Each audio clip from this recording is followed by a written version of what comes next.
Заместитель председателя правительства республики Павел Маринычев посетил Алданский район, где проверил исполнение поручений временно исполняющего обязанности главы Якутии Егора Борисова по строительству котельных. Подробности далее. Грядущей зимой в домах алданских жителей будет тепло. В том уверены как в теплоснабжающих организациях, так и в правительстве республики, где подготовка к отопительному сезону в Алданском районе взята под особый контроль. Куратор коммунального вопроса, зампред правительства Павел Маринычев обсудил с главами поселений и коммунальщиками ход ремонтной программы и побывал на всех стройплощадках, а их 4, где к 1 сентября этого года появятся новые модульные котельные. Вообще, в целом, везде работы начаты. Но, конечно, остаются напряженные моменты.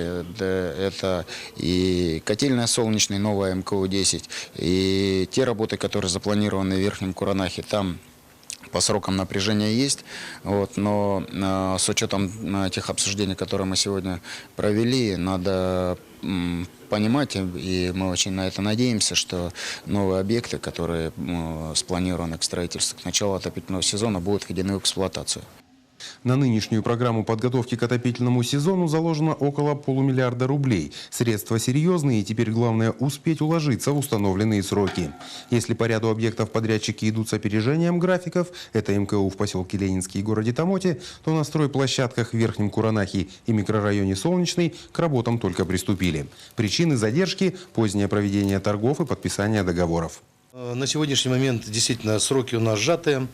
Договор между нами и ГУПом ЖКХ подписан совсем недавно.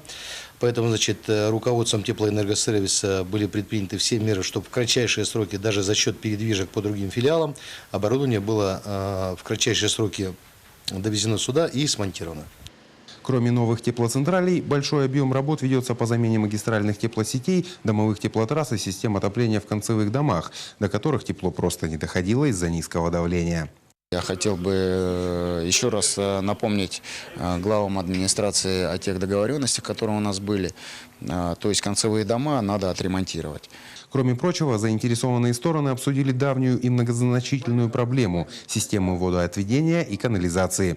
По словам Маринычева, тема в правительстве известная и решать ее нужно масштабно. Пока данная перспектива долгосрочная. Но там, где уже не втерпешь, ревизионные работы будут произведены в рамках ремонтной программы этого года. Руслан Павлов, Дмитрий Залевин.